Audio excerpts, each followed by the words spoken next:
today's topic is owner financing subject to and lease options. Every grid is usually different. We try to do about 8 to 12 different subjects every year. I repeat a few, like I repeat the BRRRR process because that's like my bread and butter. I repeat like how to estimate and evaluate or do an estimate for an evaluation because people like that one a lot too. But then the rest are all kind of new 1031s, creative financing. Hey, what's going on, man? And all that. So we're today we're going to focus on creative real estate investing strategies using owner financing subject to and lease options. All right, so just to go over what's Grid. Grid is a global real estate investor community built for investors by investors. We're not gurus. We're a group of real people doing real deals. That's the idea behind Grid. You know, I run Grid DELCO, but there's like over 1,000 Grid communities around the world. So that's what we are. Our mission is to connect, to learn from, collaborate with like-minded people interested in building wealth and creating impact through real estate. Welcome investors of all experience levels. Like you see, sometimes there's people with no deals, sometimes people with, like the most I've had is someone with a little bit over 100 units and have done a lot of flips. So we can really range. And like I said, there's over 1,000 community, 2,000 grid leaders. They kind of track what people have done through the grid community for a long time. So for me, my name is Will Holder. I run the William Holder Realty team and RE/MAX Classic out of Wayne, but I live here in Swarthmore. I run this group, one, to get more people involved in real estate investing.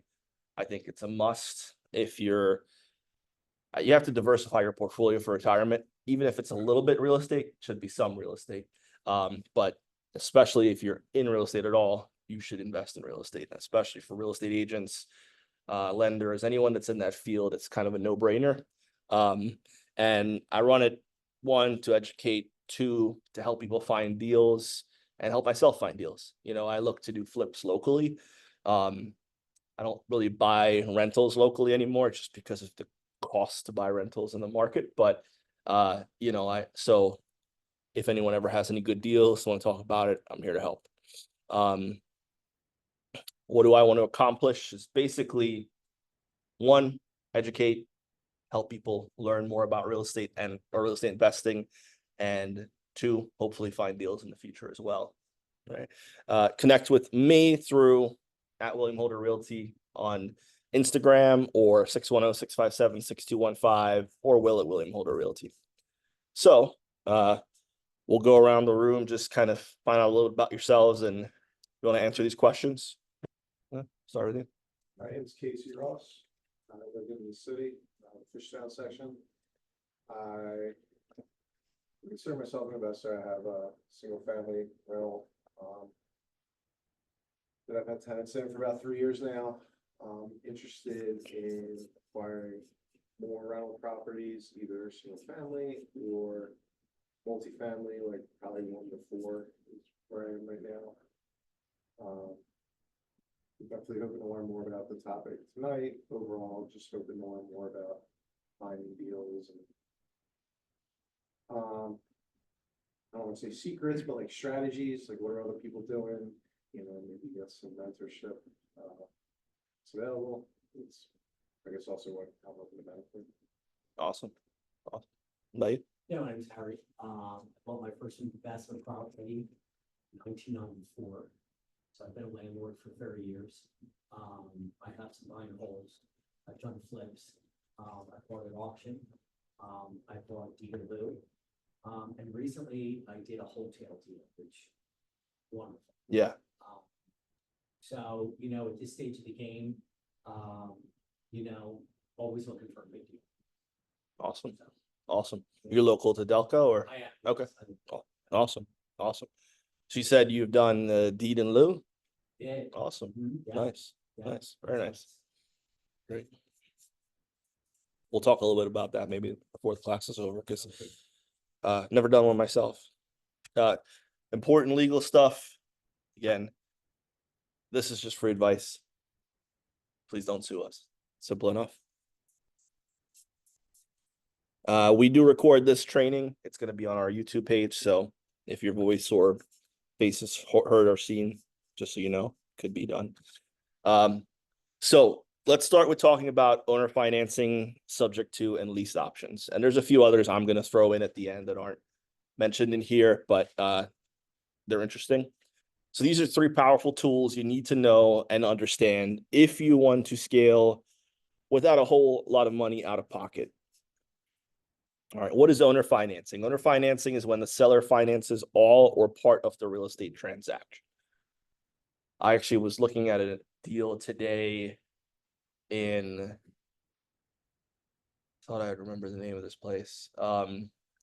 It was like Clayton, Pennsylvania, or a town like that. And they had on there that the seller would finance they'd be willing to finance more than 50% of the deal. It was like a $1.2 million apartment building that they bought and gutted, and I think they just tapped themselves out and they're trying to get out of it. So they're out there. You know, I see the verbiage, especially with where the interest rates are now.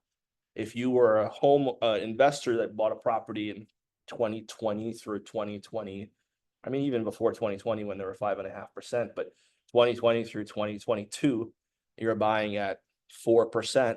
And if it's an ARM, like a 3-1 or a 5-1, you're starting to worry because that's going to come up soon. And that property that was doing okay at 4%, not going to do so great at 8%. So you're thinking, how do I get out of this? So a lot of these owners are willing to get creative with what they're willing to do to help you purchase the property. Also, what happened there? Also, if I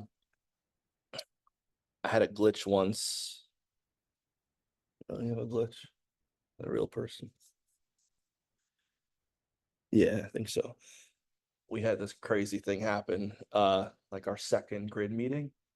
I had, like 8-10 people in the room, and like 5 on the Zoom, and I'm listening, and I had my ear pod in, and I'm hearing this weird noise, and I kind of see everyone look up, and I turn around and look, and right before it happened, a pop-up would come up saying, Zoom is trying to enter your chat. I was like, Zoom is trying to enter your chat, so I hit no, and I guess that was like a virus or someone trying to get in, but it was just like the most graphic, like pornography video came up. Yeah. I was like, oh my God. It was funny, but so I'm always worried that's gonna happen again. Anyway. Yeah, there's something like this that would be professional. Oh yeah. No, I actually like screenshot it and sent it to my friends. They were cracking up. But yeah. So if you're a person that owns a property, let's say outright, right? And you're trying to sell it in this market, and if you're evaluating a multifamily property, especially an apartment building, you're looking at cap rates, and you're also looking at your net operating income. You're looking at what you're actually walking away with. If you're factoring in a mortgage at 9%, 8% at the price most of these sellers want to sell them for, you're walking away with close to nothing, right? You're getting paid nothing to manage a giant property. So a smart home seller or apartment seller and say, look, I'll carry the loan for you at 5%. I'll carry your down payment. I'll carry a portion of it so that this property is more profitable for you. And I get it on my end as well. I get my price. All right, so we'll go over the pros for the seller. But pros for the buyer are, it's a fast way to close. Obviously, a buyer doesn't have to go through a lengthy home loan process or investment property loan process. Doesn't mean the seller isn't going to vet you. If they're a smart seller, which they probably are if they own a building with that much equity in it, they're probably going to want to have someone pull your credit. They'll probably do a background check. They might want to see some assets. Like, they'll probably do some homework, but it's not going to be a multi-layered underwriter, loan officer, underwriter, manager approval type deal. It's going to be a simpler underwrite process from just them. They might have their attorney look at it. The ability to purchase a home with less than perfect credit. Again, banks, even hard money lenders, they all have tiers, right? They all have certain levels they're looking for of experience, certain levels of credit, and they base the risk on that. And some of them have cutoff numbers like, hey, we won't lend to people under a 700, a 680, a 640, a 580.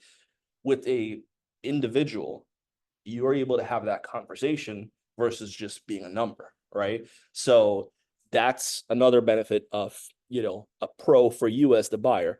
And then there's usually lower closing costs. Banks charge a lot of money to close. They have to pay everyone that's working on that loan, right? So they usually build that into your closing costs. For the seller, and a lot of people ask, like, what is the biggest benefit? To me, the tax liability is the biggest benefit because yes, it's a fast way to close for the seller. They get to offload the property. But also, if you're a seller and it's an investment property, you're not 1031ing that money into something else. When you sell that property, you're going to hit capital gains, right?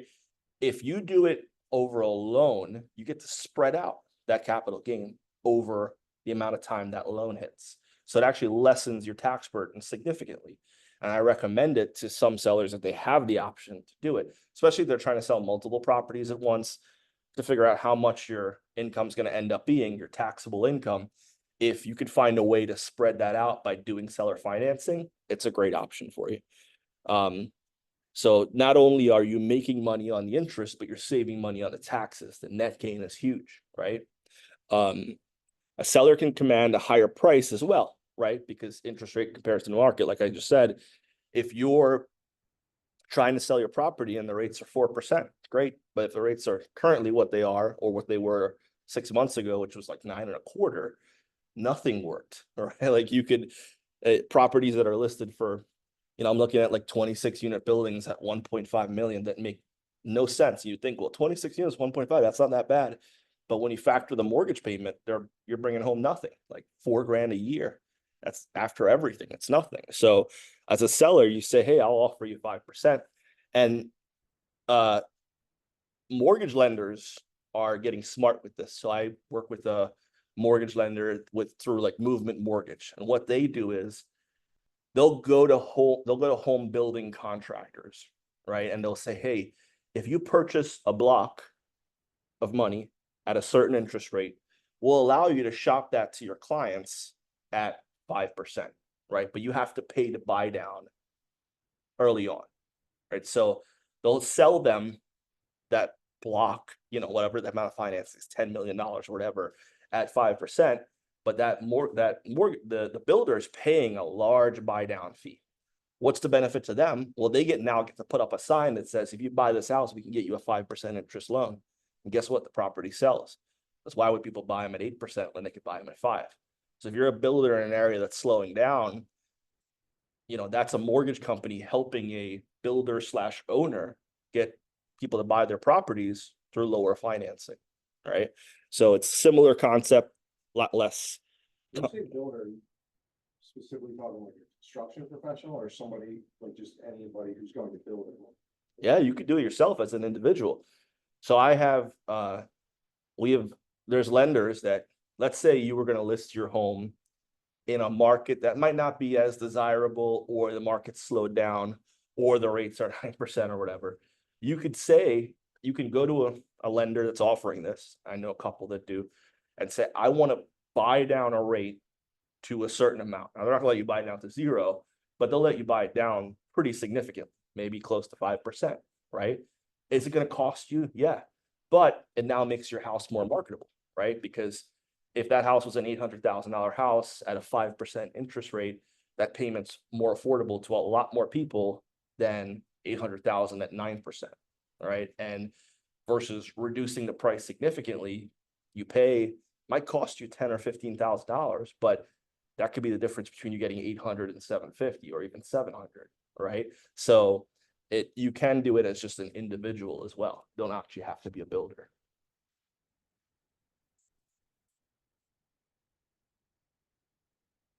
All right, so the owner financed a property earlier this year that I owned free and clear. I received multiple offers. This is an example, it's not mine. I received multiple offers, had some traditional financing, and others wanted me to be the lender. I chose an offer that was 20% above the rest, above the best traditionally financed option. The buyer put down 20% and I agreed to finance the balance over 5 years at 6% interest amortized over 30 years. So as you can see in this example, it's basically a buyer did their homework, hopefully did a lot of math, and they figured out that they can beat out the competition by getting the seller to finance it at a much lower rate than they can get on the market. What that buyer is doing though, is they're banking on interest rates being lower in the next 5 years, right? Remember it's a 5-year loan amortized over 30 years, which means after 5 years, it balloons. As a payback at that point that's due. You're hoping as the buyer that in that 5 years, you can either find a market rate for that amount or lower. If not, when it comes time to refinance or pay off the initial loan that's owed to that seller, you might be going into a higher interest loan, which could put you upside down, right? So it's a risk, but this person was able to actually get the property. If they really wanted it, it's a smart way to get it. So as a owner, financer, you want to have an attorney draft up a promissory note and have a title company handle everything else. It's really not that difficult. I know attorneys that'll do these for like $1,700. They're not super expensive. They're not cheap, but it's still cheaper than a lender. There's probably cheaper attorneys out there. I just know a good one that'll do them for that. What is subject to? So this is the other strategy. Buying a home subject to means buying a home subject to an existing mortgage. Essentially, the buyer assumes the current mortgage payments in exchange for the deed of the house. You may be saying, wait, why would the seller do that? Well, typically it's because they are motivated to get the payments and the property off their hands, right? So subject to pros for the seller, it solves a problem they have, which is a mortgage they can't afford probably, or it's an estate. Someone passed away, they're the executor of the estate. No one's willing to pay them what the property is worth. They don't want it to go into foreclosure, but it has a really good interest rate on that loan. Maybe it's a loan that was a 3% loan, right? So why wouldn't they let you assume that loan so the payment goes away and you're making the mortgage payments for them. It gets them the money they need, but typically in a delayed fashion. So again, the plan is to buy the property. You're just holding it subject to the mortgage for the time being. And it can help them build back their credit or do whatever they need to do. Pros for the buyer. Buyer does not need to get a traditional financing. They own the house and they can build up the equity based on the amortization schedule. Well, aren't there a few loans that are assumable though? So this isn't an assumable loan. What this is an attorney creates a trust and they will put the actual mortgage in that trust. It still stays on the seller's credit. So the bank never knows that the ownership transfers. That's the trigger, right? A lot of people, they're worried, and you should be, if you transfer the deed of the property when you have a mortgage, your bank gets a notification because they're recorded as a lien holder and they're like, oh, wait a minute, what's going on here? That person needs to get a loan and pay us off. With this, it's kind of a back door. They transfer that mortgage into a trust, and you being the person that's assuming it's subject to that mortgage is in charge of that trust. So you're paying the mortgage, you're making sure everything is still handled, but the loan actually still stays in that person's name.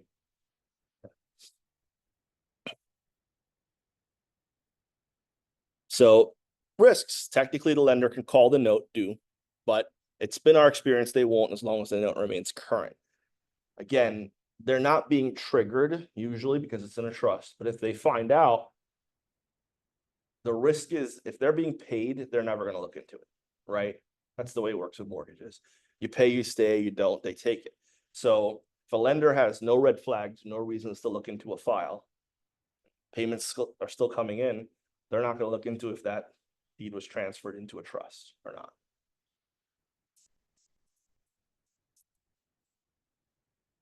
not. Mitigating risk. So a buyer can mitigate the risk by forming a trust that matches, I just talked about it, matches the seller or property name and serving as a trustee so they control. Okay, so that they can retain control.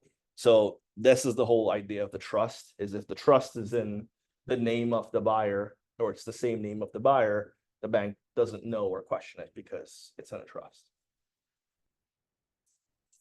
Would you say this strategy is gaining traction right now with the interest rates? Oh yeah. Yeah. It's always been like these have always been around, and people that are in the know use them. But now with, social media and all the investor gurus out there, like these things are getting really popular, especially with what recently happened with interest rates. It's even more so popular because we just did this big dip and now we're back up. So much so that everyone that fixed themselves into a low rate in 2020 through 2022, mid 2022, doesn't mean those people don't have problems. Like, yeah, you could have gotten a 2.5% interest rate, but you also could have lost your job in late 2022 or recently, or gone through a divorce and tapped out the equity in that property, or just have a squatter, can't get them out, whatever the situation is, and you want someone to take it over and you can't sell it on the regular market, you know. So this example, the seller wanted 50K cash quickly and he wanted me to assume the payments. My plan was to renovate the house and list it 2 months later. So instead of having to get hard money to close the deal, I used the underlying debt, which had a low interest rate and was 10 years into the amortization schedule. We drafted the paperwork and I recorded the interest and I recorded my interest. 3 months later, I sold the house, paid off the underlying debt, pocketed 50, win-win. So what this example is this person wanted to flip it, subject to. They didn't want to buy the property and then pay to close on it and then flip it. So what they said to the seller was, okay, you want money quick, this house is a mess, you have a mortgage on it. Let me put the mortgage into a trust. I'll take over the payments. I'll use my own money, however they got that money. They could use a private lender, it wouldn't be a traditional mortgage lender because they wouldn't be able to record a lien on it. So it'd be private lender or their own cash, their 401k, their, term whole life insurance policy, whatever they get their money from. They fixed it up, they listed it, they sold it. It's still sold in the trust. The original owner, whatever deal they had with them, they gave them their share and they took their share of the profit. So it's a fairly, if you do the paperwork correct, a quick way to do a flip without going through the process of actually owning the property. The other benefit to that is you skip over an entire transfer tax, right?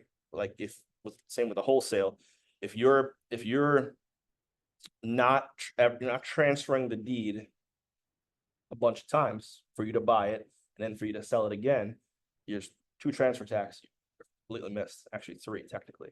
So which adds up, especially in the city of Philadelphia, where a transfer tax is 4.28%. That could be a lot of money, right? I am too. I don't know. I think that's the one, where they get you, it's always on the taxes, right? I had a contractor screw me years ago and didn't matter because it wasn't big enough for, let me shut this door.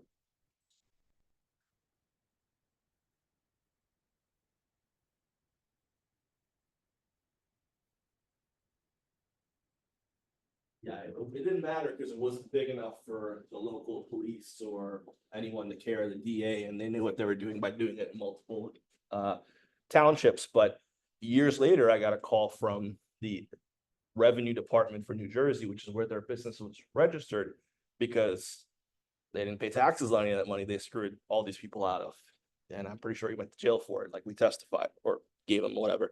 So, but it's the same thing with wholesales, with subject to states, townships, cities are gonna start doing the math pretty soon and realizing how much money they've lost over the years. And interested to see what happens, so.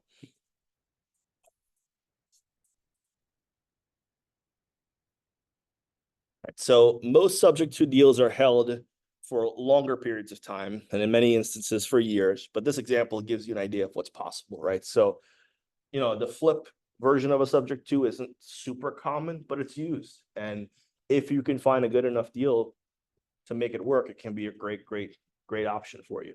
But most of the time, people are using subject to buy and hold properties, right? Yeah. And if you're a better landlord operator than the person that has the property, they see it as a disaster. They might have a holdover tenant. They put someone terrible in there that is a squatter or ruining the place. If you know what you're doing, you take it off their hands. They still get their mortgage paid. Maybe you're saying, hey, I'll give you $100 of the rent every month or whatever your deal is with them. And then you manage it correctly, get that tenant out, put a good one in, or get them under the right lease, and make sure they're managed correctly. And you raise the rents, all of a sudden you own a property that you're solving a problem for someone, you're making money, and really didn't have to do much in terms of your finances.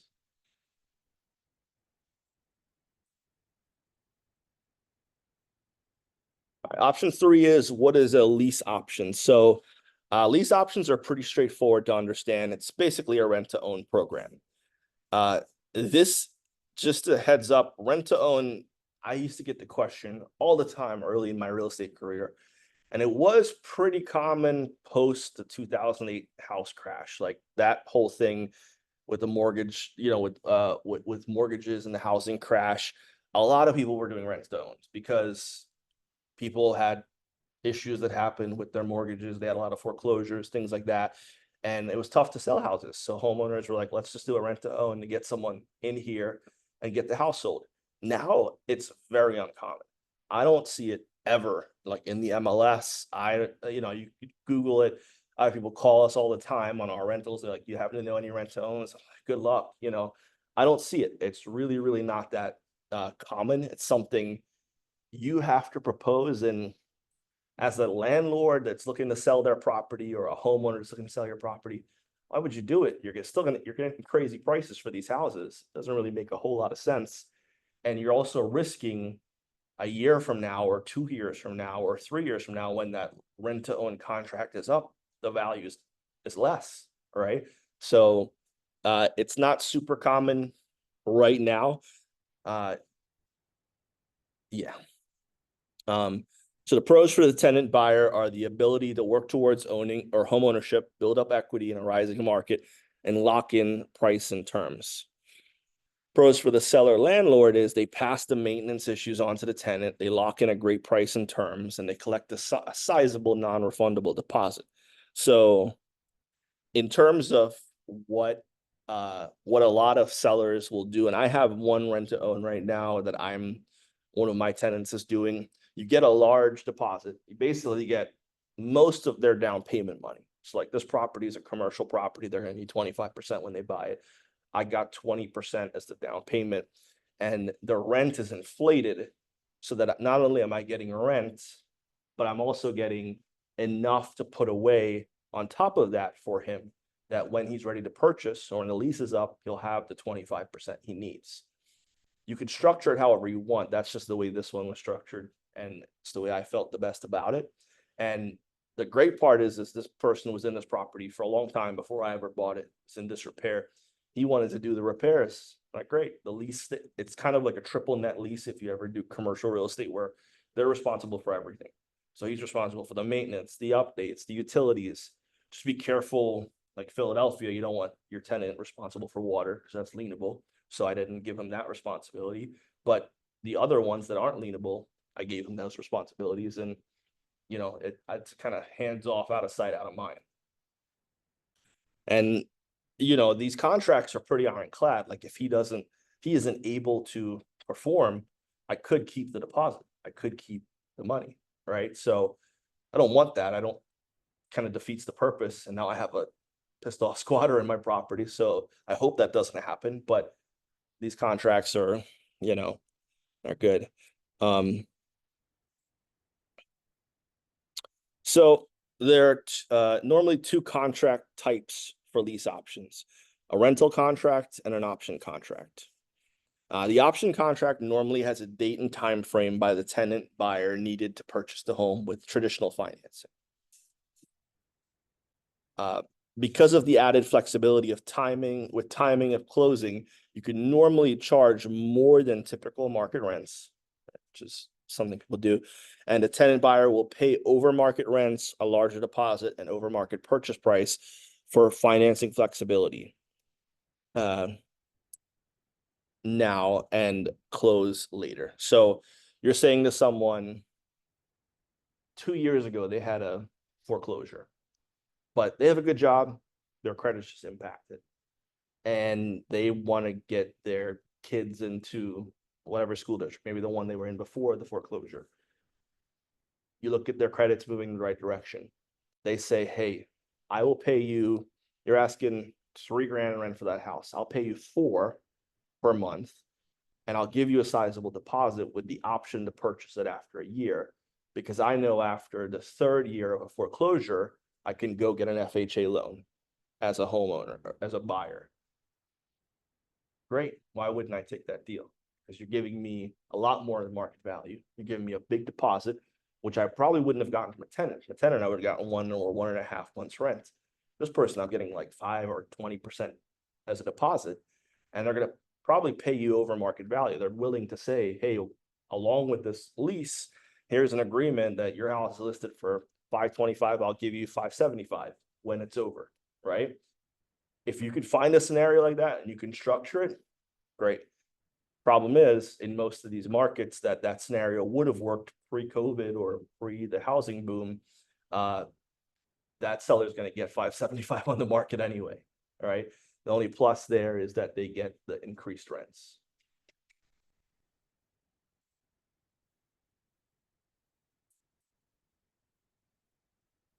So again, always run credit check and check landlord references. You want to treat this like a normal rental when evaluating the tenant or purchaser.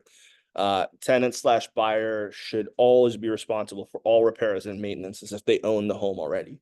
Again, the intent is to convey ownership, right? So you want them to treat the house like they own it. Okay. You need to collect as large of a deposit as possible. Again, think down payment on the purchase. So with my scenario, I knew he was going to be having to get a commercial loan.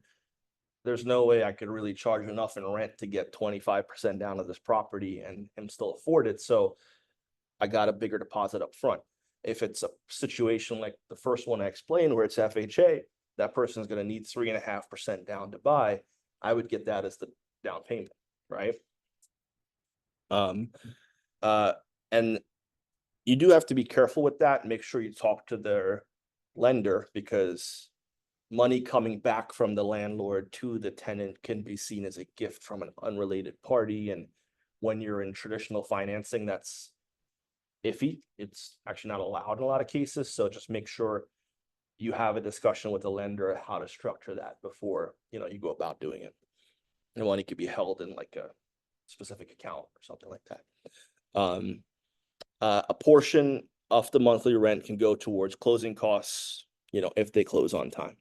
So again, that's similar to giving a seller's assist, right? If you're putting a portion of their rent, because you're charging more rent, towards their closing costs, you can give that to them as an assist at the closing table.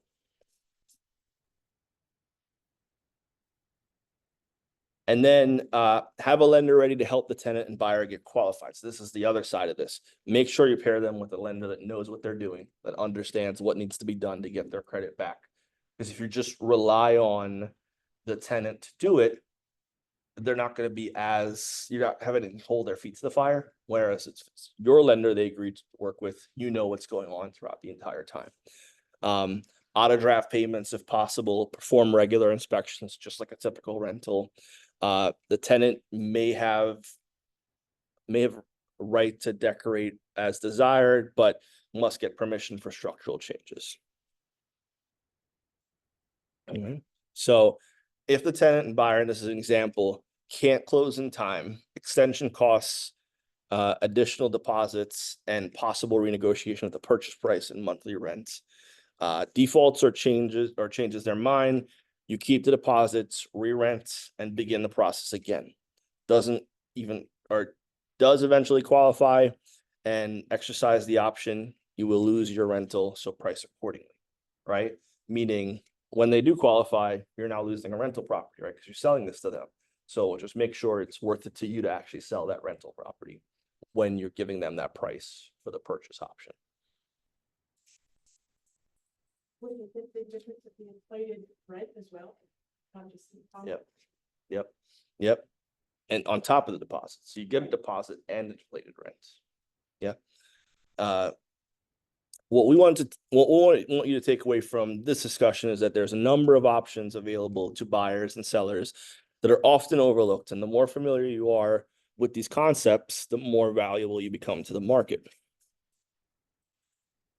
All right, so there's a few more I want to add in to this as well. This was kind of the standard ones, but so financing options. In addition to these, you can get creative if you're just talking about from the residential perspective. As a regular person under your own name, you can buy with an FHA loan up to a 4-unit property if it's going to be your primary residence, right? And that number in some areas goes well over $1 million, depending on the average price for that area. In Philadelphia, for a 4-unit, I think you can go up to 900,000 with an FHA loan, and VA as well. But I think VA only allows up to 2 units. After that, you can still buy a duplex with a 5% down conventional loan. All right. So if you're a young person or, a single person and you don't have a primary residence, you can find a 4-unit building, put 3.5% down, get a seller's assist to pay most, if not all, of your closing costs. Because with FHA, you can get a 6% seller's assist. Live in one of those units and rent out the other 3, and you now own a building for 3.5%, which is awesome, right? And that could be a pretty expensive building. It doesn't have to be. If you could find a 4-unit in Delaware County for under 500,000, you're lucky. But if you find it, great deal, right? Because if the rents make sense, that's the other thing. You want to evaluate to make sure when you move out and you insert that 4th renter, you're now cash flowing, right? You don't want to break even property just because you don't have that much equity in it to begin with. So if it's just breaking even and you want to offload it, you're kind of stuck with it, right? So you want to make sure when you outsale, when you move out of that 4th unit, the rent you're going to get in that 4th unit is now profit, right? You want to try to get the 3 units to cover your expenses. Okay. Now that's not super easy with 7% interest rates, 8% interest rates.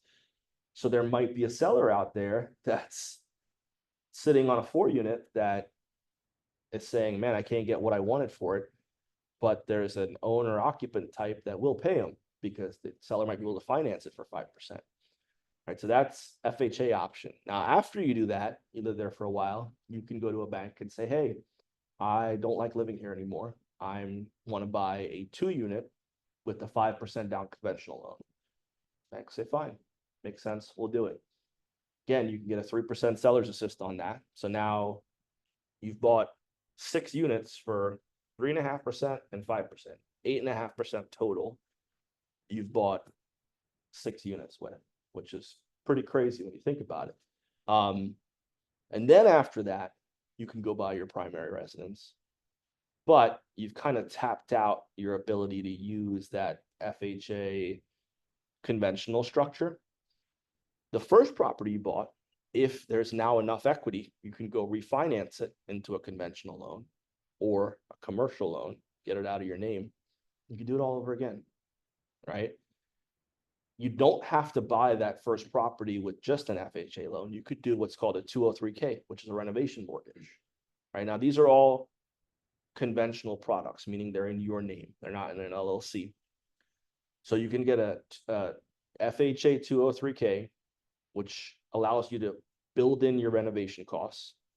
So you find a fixer-upper 4 unit somewhere, for a decent deal, good enough deal.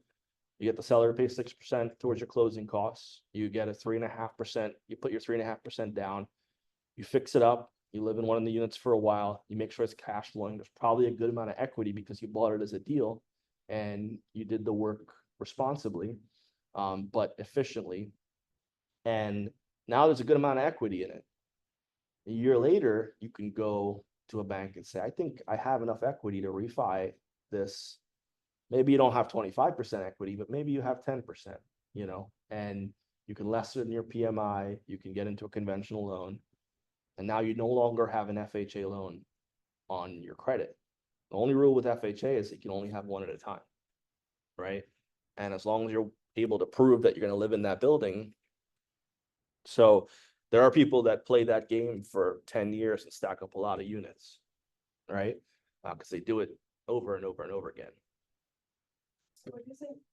After like 3 years, you can get another? No, you can get an FHA loan. The minute it's like we have situations where like a seller wants to sell their house and buy another house, but they have an FHA loan on this house and they want to use an FHA loan to buy the other house. The day of closing, they no longer have an FHA loan on the first house. They can buy it immediately with another house. So the only rule is you can only have one FHA loan at a time, right? But it's got to be your primary, right? Now there's people at risk not living there, which, okay, like that's your risk, but if the bank finds out, they can call the loan back, right? So it's a risk. That's on the regular side, on the conventional side. The other thing to know too is banks won't let you have more than 10 mortgages on your name, on your credit. There's a limit to it. Freddie and Fannie, one of those. There's a limit. So you can buy properties under your name, but when you hit the 10th one, that 10th mortgage, they won't let you do it anymore. So there's a cap to it, which is why it doesn't make sense to buy properties under your own name, right? And also just from a risk perspective, it doesn't make sense to buy properties under your own name. But you're limited to how many financed properties you can have under your name. So that's on the regular side. On the commercial side, it's kind of the Wild West when it comes to commercial loans. So I'll give you an example of a loan we did where I bought a property in Lansford, which is like near the Poconos, and it was sitting for a while. And I said to the seller, hey, I like this property, but they were asking 190,000 for it or something. And I said, it needs like 50,000 in work. If I buy it, would you give my contractor $50,000 to do renovations post-settlement? Like on the settlement sheet, you can have a credit to this contractor for $50,000. And this seller said no, but eventually they said yes, because it sat for a while. In the commercial world, you can do that. So at closing, yeah, I brought my 25% down and I brought my closing costs, but I immediately got a check for 50 grand to my contractor, which is also a company I own, right? It's the commercial world. They don't look into that stuff. They don't even ask you where the money's coming from. Like I've never had a commercial lender ask me for proof of funds for my down payment or closing costs. They just know that you're showing up to the table with it. So it's a whole different game when you're playing the commercial world under LLCs with those lenders. A lot of the times when we structure deals, I'm going to a bank for 80% of the purchase price and 100% of the renovation. And I'm going to a private lender for my 20% down, my closing costs, and my holding costs. So I have two loans, one with the bank and one with a private lender, no money out of my pocket. Yeah, I'm paying two mortgages, but I know when I flip it or I refinance it, I'm going to be able to pay off those first two. And it's now profitable enough to cover that mortgage payment. So, and you can do that. People do that all the time in the commercial world. They use private funds to cover their cash out of pocket. Other creative means, that's some of the methods I've used and I've seen our clients use. I know I've heard of a bunch more, but those are probably the major ones that I see people use quite often. Yeah, all right, questions? Did you go into deals with these types of financing in mind, or do certain types of deals lend themselves to these types? Like, how do you? What's the chicken, what's the egg? So to me, I have a pretty, you have to figure out what your buy box is, right? My buy box is simple. I want it to be in Pennsylvania for now, because I'm licensed in PA. I know the laws, I know the regulations. I feel comfortable working as a landlord, realtor, owner in Pennsylvania. So it has to be in PA. Number two, I don't want to pay more than $25,000 per unit. So if I'm looking in an area like here, it doesn't work, right? I'm not getting anything for 25 grand per unit around here. So that doesn't mean the purchase price starts there. But if I see that it's 35,000 per unit that they're asking, I'm trying to figure out how I can get it for 25 or less, right? Because I need to justify why I'm offering that amount. But if they're asking 75 per unit, then we're probably too far and it doesn't make sense for me to look at that deal, right? To evaluate it much further than they're just asking too much than I want to pay. And then after all expenses, after I've burned out of the property, I want to be cash flowing at least $100 per door per partner. So if there's 2 partners, $200, 3 partners, $300, I want that number in mind. So after I look at everything, what my new mortgage is going to be after I refinance out of this thing in a year or two, what my taxes are, what the insurance is, what are all my utilities, what are all my expenses, what are my 5% vacancy, 5% CapEx, 10% property management, 1 month holdback on each. So I overestimate property management because what people don't factor into property management is, yeah, they're charging you 10%, but then they're charging you a month's rent when it goes vacant, right? So you have to build that in, because then that's a lost cause you didn't think of, or a lost cost you didn't think of. So overestimate all those things after everything and my mortgage is paid. If I'm not hitting that $100 per door per partner number, it's either not worth it to me or I have to offer significantly less. And so that's kind of like my buy box. Now yours could be different. You could say, I want to make $400 after everything. Good luck. It's tough to make that with today's numbers, but if you could find it, great. You might say, I don't want to buy in Pennsylvania. I want to buy in Delaware. Like, figure out what your comfort zone is, where you want to be. For me, it doesn't have to be near me. I'm okay with buying in Pittsburgh or out there, as long as, because I have property managers out there now. Like, I understand the market out there, but it's just kind of like what your comfort zone is. And scale up slowly, like it'll happen. It's a snowball effect. Like, you'll start with a really tiny one, and then it'll take you a while and take all your bruises on that, because smaller the deal, hopefully the less bruises you take, and then let it build up and take more risk as you get bigger and can afford it. But that's kind of how I look for it. And yeah, so I'm sorry, I kind of went off on a tangent there. To answer your question better, yes, if there's a deal that makes sense, if I structure it a different way, then yes, I'll propose it. So, if it looks okay, but it's not fitting, then I'll say, I wonder if the seller finances this for 5%, can this work? Or at least 50% of it at 5%, can it work? Kind of just run through those scenarios to see if that will make this a viable project or a viable property. And if so, then I'll propose it, right? Because the seller might, from me, if I'm financed it, get 750, but if they finance it, they get 950, right? And that is a big difference. It could be that big of a difference.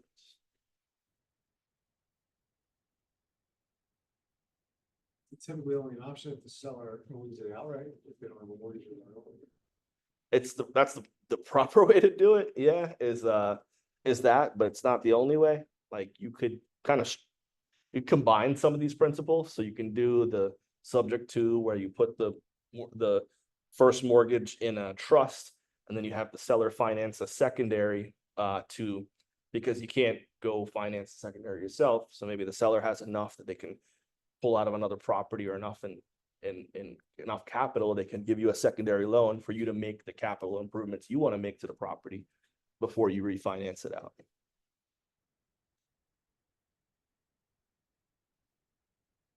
What else? Nothing? Come on, there's more. Anyone?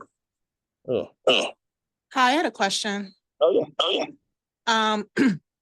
Can you speak to a blanket loan strategy and when that would be a viable strategy to use if you have properties, investment properties? Sure, absolutely. So, and great question. Thank you for asking. If you're, so for instance, like the 10 mortgage rule on your own individual credit.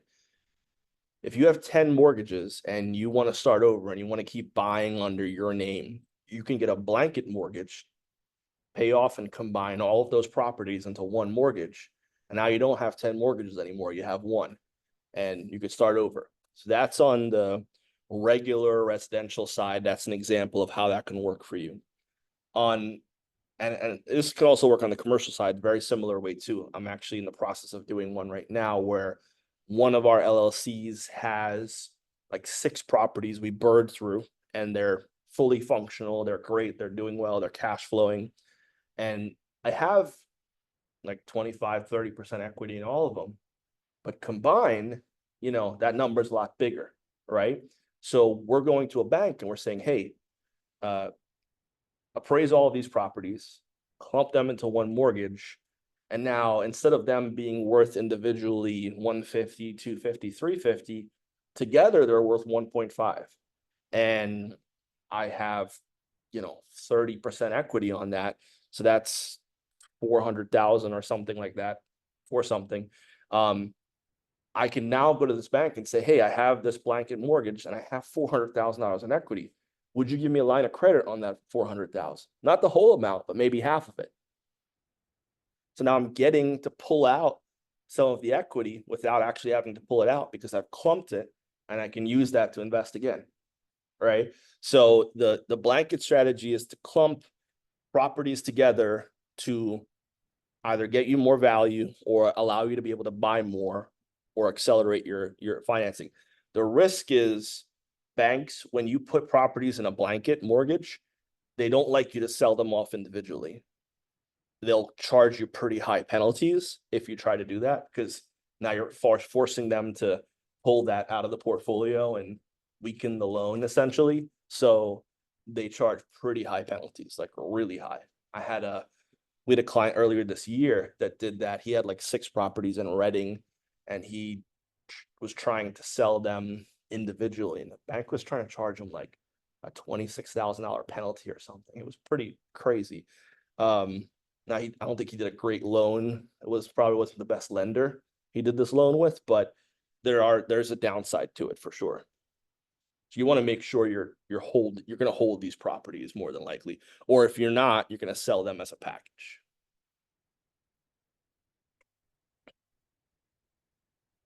And you said that's with an LLC, the latter part of your statement. Correct, That you're doing is with an LLC. So are the lending criteria as far as what the underwriter looks for, is it as stringent as if you would do it versus the residential side if you would do it? Yeah. So the good thing about LLCs is the bank is usually looking at the portfolio. Do they look at you as the co-signer for the LLC? Sure, the guarantor. They look at you, and like if you have 2 partners on an LLC, they're going to want to see they are going to pull your credit. They're going to want to see your income. They're going to want to see your assets, but it's not as heavily weighted on you. Like you could have lesser credit, you could have lesser income, because if those properties are profitable, that's all the bank cares about. That's their major concern, is that if you were to default on this, are they inheriting a good asset that they can sell? And if the answer is yes, more than likely they'll do the loan.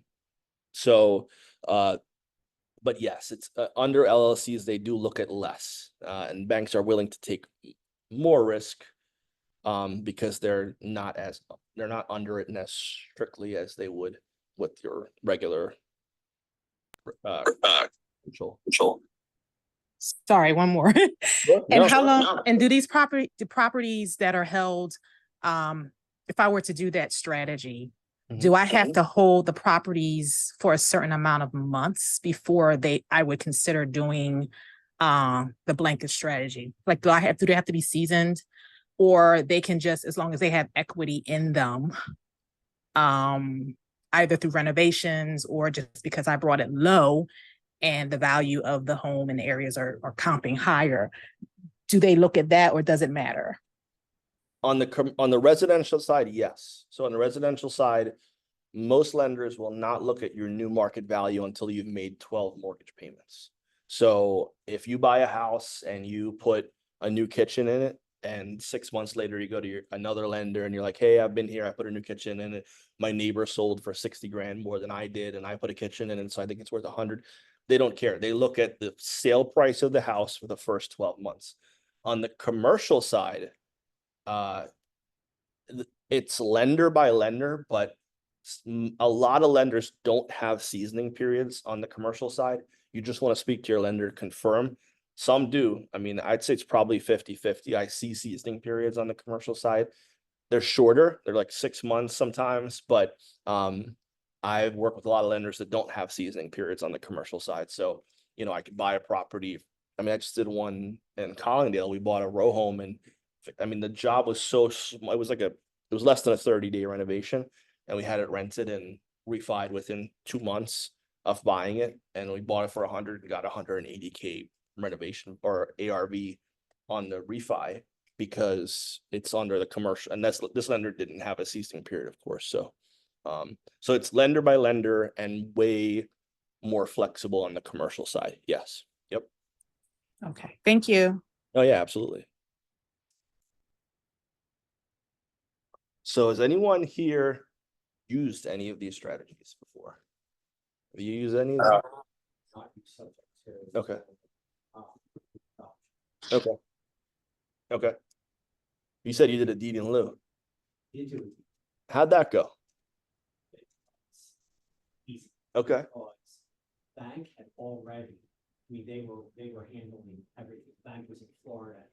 And the property was, at one point, it was listed at the time at 79 dollars.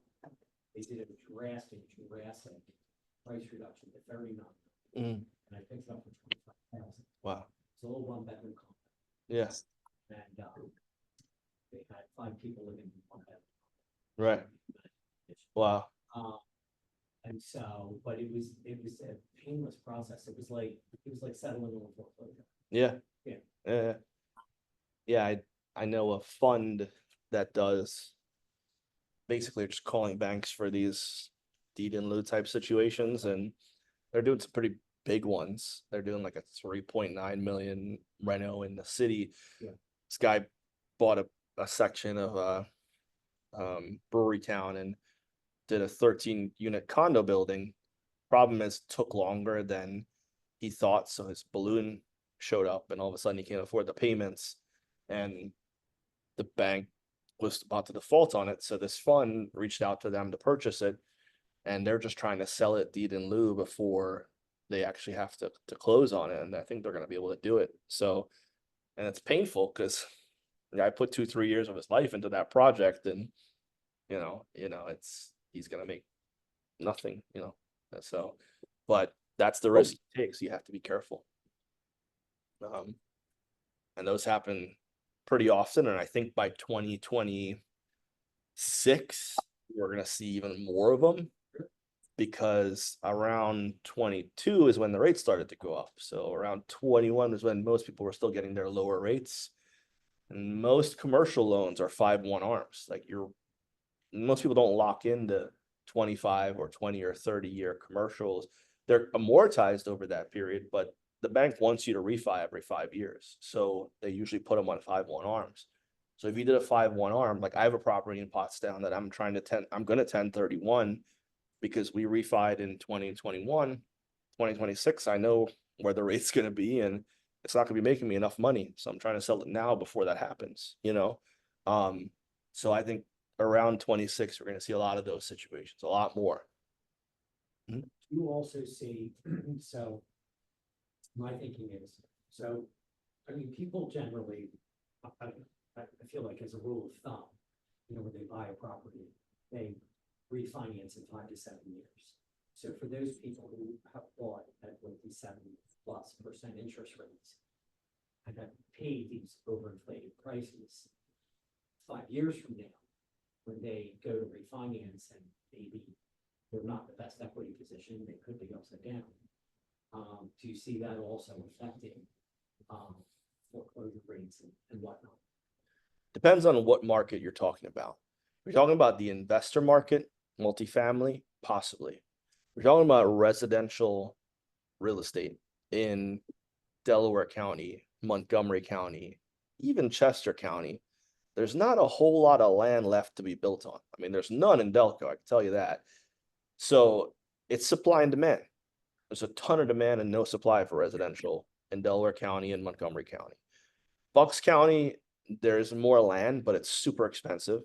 Chester County, I mean, areas like Lincoln University, where you could buy a giant house on an acre for $450. That house is now $900, and it's not going anywhere.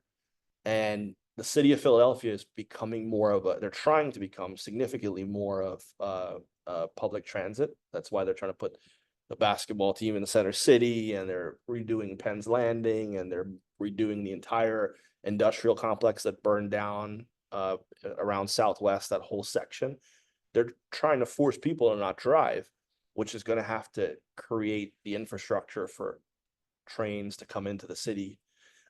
So people are going to be able to live further out from the city because you really can't afford or find housing within a 30-minute radius of the city anymore.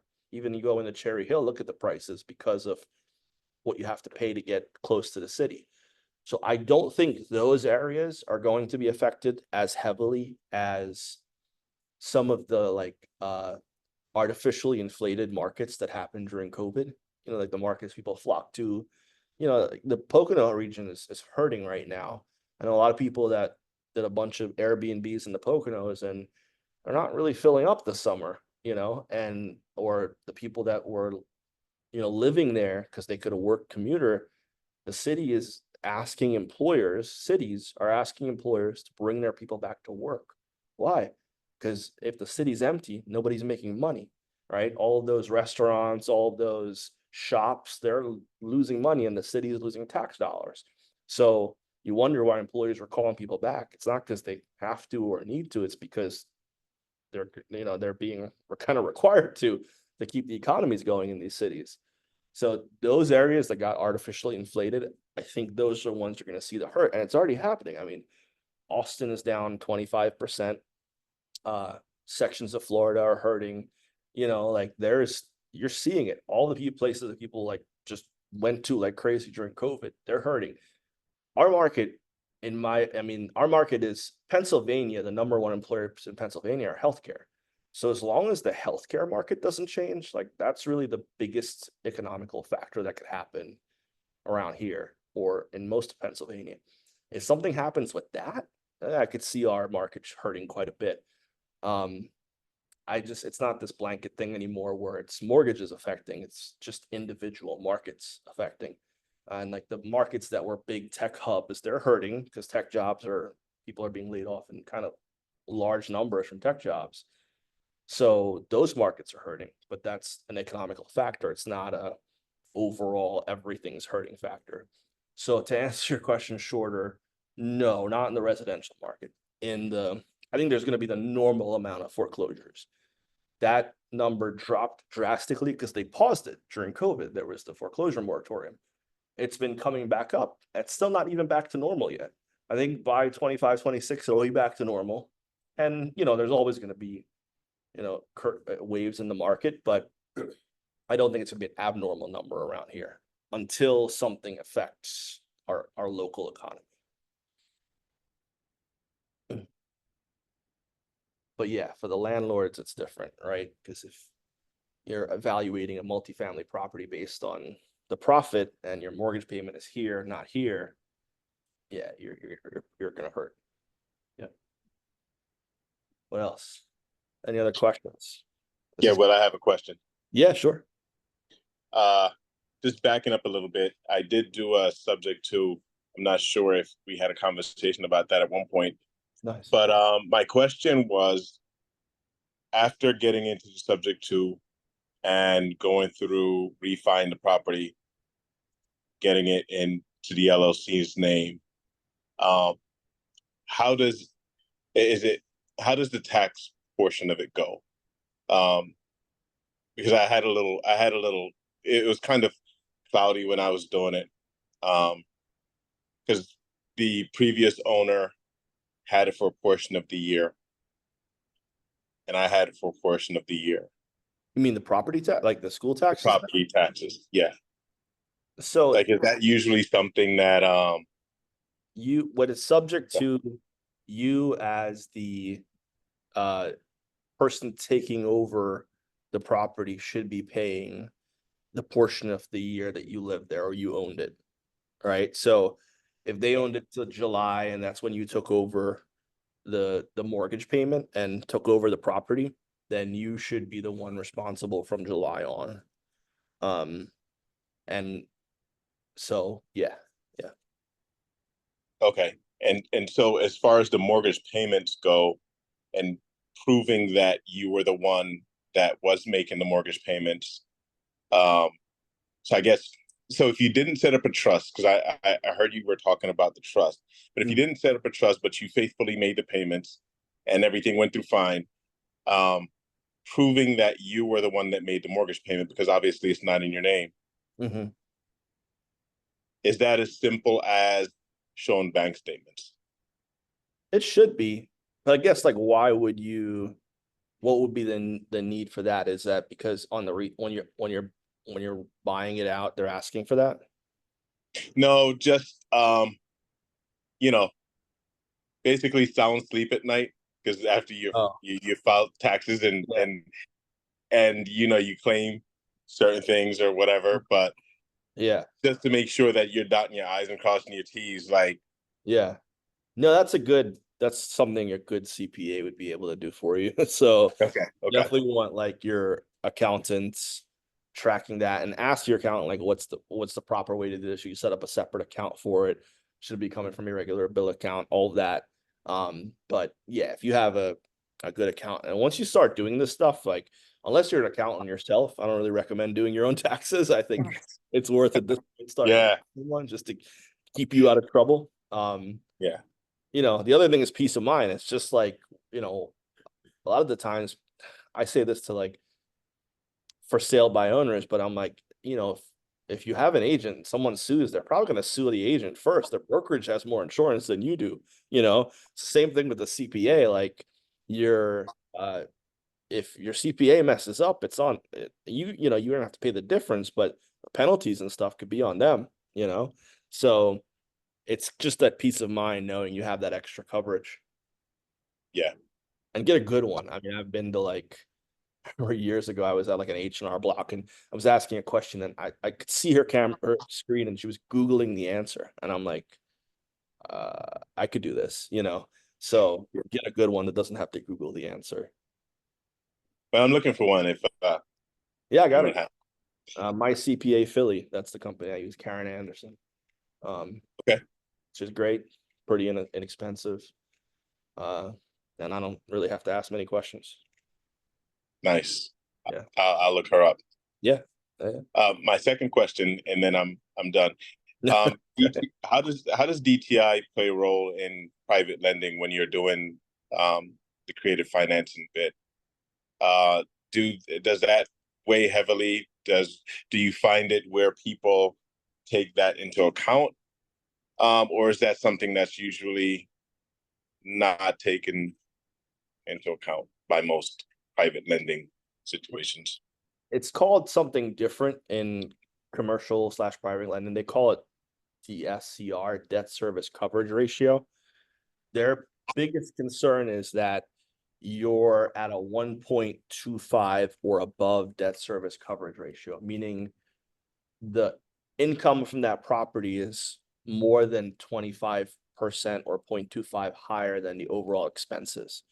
So that's really what they're looking at in the commercial side, is that your debt to income on your personal side could be, fairly high, as long as they know. And the reason they're doing that is because they want to know, again, if they take it back, they're able to afford holding this property without losing money before they sell it, right? So when banks are evaluating commercial, they look at the debt service coverage ratio. Yeah, okay. Yep. Yeah. Great questions. Great questions. Well, coming up on 8, this was awesome. Thank you everyone for coming. Hope to see you all next month. It's my favorite one. That's Burr. That's my bread and butter. That's how I have all my rental properties. So I'll have some real life examples, some more up-to-date examples of projects I've done since I did the last Burr seminar. So hope to see you all there. Thanks again. Absolutely.